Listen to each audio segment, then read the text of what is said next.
Welcome back to this next episode in this mini-series on the 30 Tyrants. Last time, we traced the rise and terror of the 30 Tyrants installed by Sparta, driven by ideology. They promised to restore order to Athens, and instead turned it into a city ruled by fear.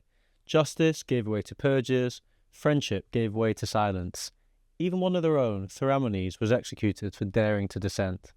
But that wasn't the end, because far from the city in exile and hiding, others were watching and waiting. And now they begin to return. In the months after Theramenes' death, something shifted. Fear still ruled the streets, but resentment smouldered beneath it. The 30 had overreached. The purges no longer stopped at political enemies. They bled into daily life. Ordinary Athenians saw friends vanish, property seized, and rights revoked. What had been sold as stability had curdled into terror. And while Athens gripped tighter in fear, in the hills beyond, resistance took root and prepared to strike. Many had fled the city during the terror. Amongst them, soldiers, former officials, and loyal Democrats. One of them was Thrasybulus, a respected general and veteran of the Peloponnesian War. He had fought under democratic governments. He had opposed the oligarchic coup of 411 and served Athens with distinction at sea. When the 30 came to power and began executing and exiling their opponents, Thrasybulus found himself driven out. He took refuge in Thebes, a traditional enemy of Sparta, and now an uneasy ally of Athenian exiles. It was not an easy exile. Many city-states were afraid to anger Sparta by harbouring democratic rebels. But Thebes, embittered by Spartan dominance and suspicious of the 30's brutality, gave reluctant shelter. In the winter of 404 to 403 BC, with just 70 men, Thrasybulus made his move. Under the cover of darkness, he led his followers into the hills of northern Attica and seized a fortress called Phyle. This was a stroke of strategic genius. Phyle sat high in the mountains, rugged, defensible, and hard to assault. But it wasn't remote, it was just close enough to Athens to send a message.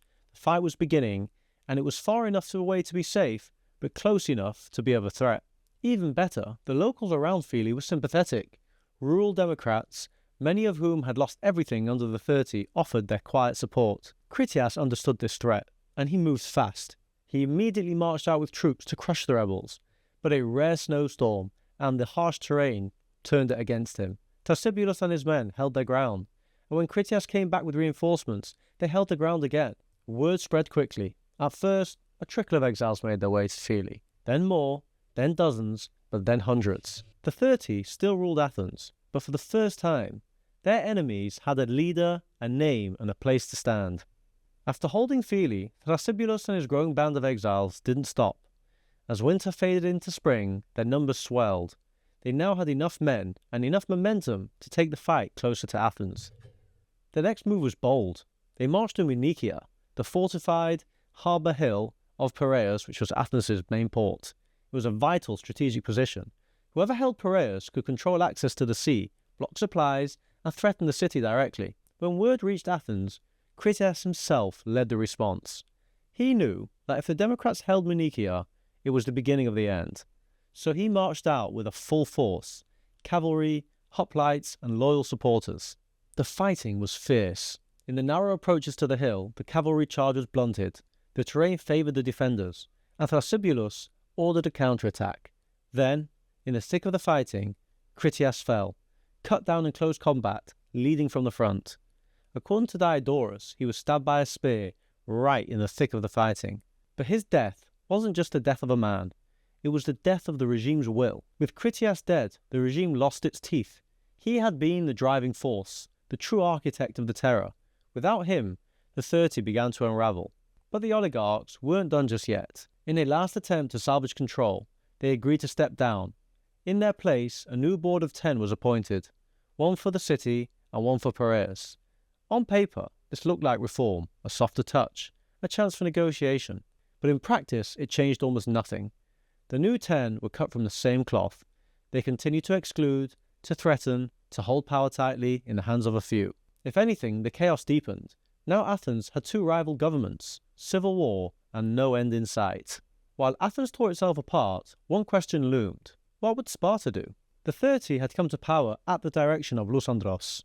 But in reality, not all Spartans agreed with his approach. Sparta still had two kings, and one of them was Pausanias, and he saw things slightly differently. Lysandros was ruthless, expansionist, Pausanias was cautious, shaped by Sparta's older ideals.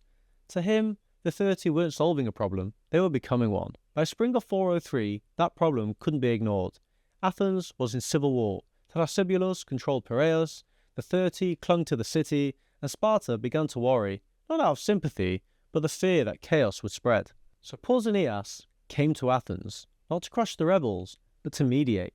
And his message was clear. Sparta wouldn't fight to save a regime that had lost the support of its people. It wasn't an easy peace to make. Too much blood had been spilled. Too many wounds were still raw. But it was a practical one. Athens couldn't survive another cycle of vengeance.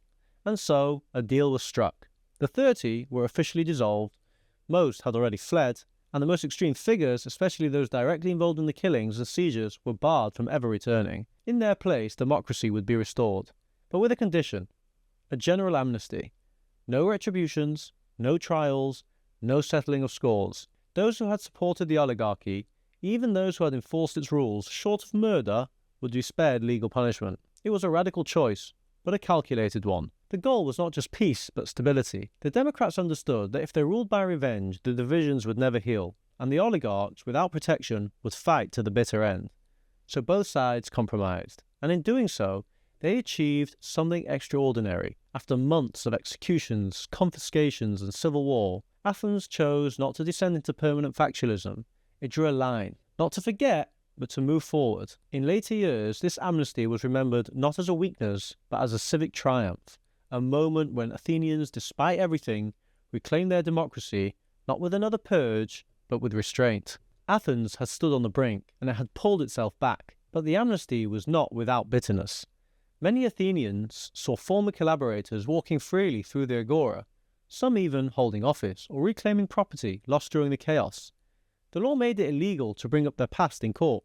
You couldn't just forgive, you were forced to forget, or at least to pretend to. It was justice by silence, peace through enforced amnesia. But yeah, it worked. Imperfectly, uncomfortably, but it worked.